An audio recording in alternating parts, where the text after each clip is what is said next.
god, I'm literally at 1 HP and I finally see a shop. And there's a health potion there. I'm no longer at 1 HP. What is she doing here?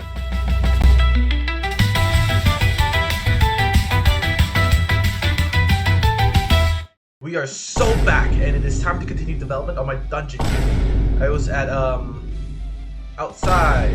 Yeah, touching grass. But anyway, in the last episode, I have successfully made a randomly generated dungeon map, a weapon which I still don't know what to name it, a chest which gives nothing, and some other that I don't even know that I made. Me, man. Nevertheless, I need to continue development, and the first thing I will do is to make a store where players can purchase weapons, potions, and all the things you have ever dreamt of, such as food, because where else will you buy these things? I also decided to create a merchant of some sorts for the store after drawing some terrible concept art. Yeah, I really have no idea what I'm doing, but I started modeling and this was how some of the armor looked like after 2 hours. Now that I think of it, it isn't really so bad. All I just have to do is make a separate armor piece for the other hand, which will probably take me another 2 hours. Yeah, I'm done with this. I hate modeling. On the other hand, I also managed to make the merchant's dress, and yes, the merchant will be a woman. I have no idea why. And after adding some accessories, what I am showing you will be the final product. Are you ready? 3, 2, 1. Yeah, it's not that bad if I think so myself, but of course there are some improvements that I can make. And with this character, I have also sort of made a dance and my own music along with it. It's not that great, but at least I tried. Anyway, I'll let you listen to it and be the judge of that.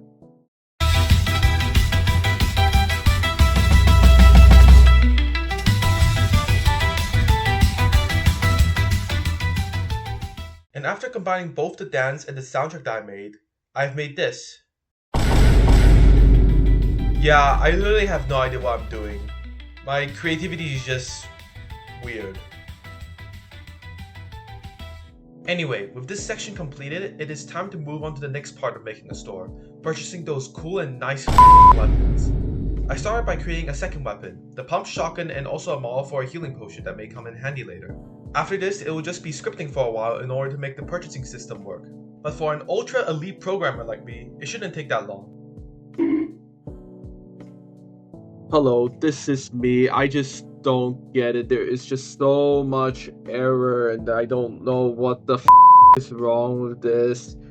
But hey, at least it's working now. But there are no sound effects currently, so it kind of makes it stale. It's fine though. The store system is basically done.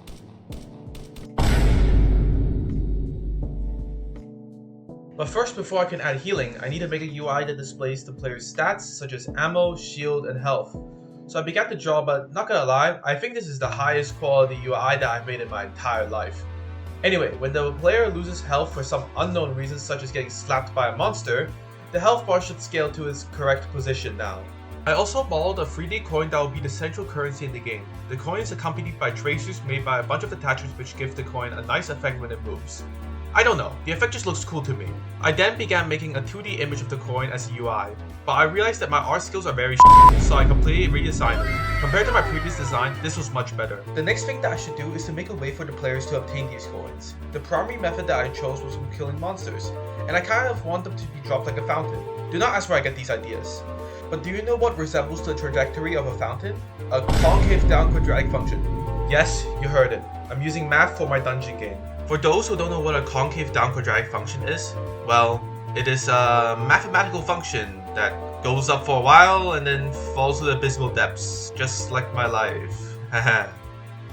Anyway, I began experimenting with different quadratic functions that could be used to model the trajectory. With the x-axis as the ground, I eventually ended up with whatever this function is and incorporated it into this code between servers. Whether you understood what I said, I ended up with a nice coin dropping animation that actually looks really satisfying. Like, look at that. Isn't this nice? I also modeled this. I have no idea what my thought process was, but it will allow the player to regenerate their ammo. And after using the same quadratic function that I used for the coin trajectory, we are now able to gain coins and refill our ammunition so we can buy better weapons and kill more. There are also absolutely no bugs. Never mind. I'll fix it later. With a very satisfying drinking animation that I made, I also eventually managed to make the player be able to purchase healing potions from the store. With this, I finally completed the most essential store mechanic in the game now. The next thing I also have to do is to model some furniture as the store is empty like my brain is currently. Out of all things, I started by modeling a store sign because... actually, I don't know. I then made a nice looking cupboard and a lantern along with it. Overall, I'm actually quite happy with these models, especially the store sign. After filling the cupboard with some stuff, which were mainly models that I made for my older projects, I have finally completed the design of the store. There are still a lot of things that I could do, but maybe I'll do so in a later time. Now, the last thing that I have to do before adding the storeroom in the dungeon game is generating the amount of stands each store will have. I still want the store to have some variety, so the amount of items a store sells depends on the amount of players in the game and a bit on math.random. To position the stands, I created a grid-like system so the stands can be in similar distance to one another, going up from 3 stands all the way to 10 of them, which is actually quite a lot now that I think of it. And after manipulating a bit of the dungeon generation code, the store can now be generated in the dungeon where players can purchase weapons and potions to aid them. Anyway, I think this is the right time to end the episode here. I might begin making monsters in the next episode already. We'll see. Have a nice day, everyone.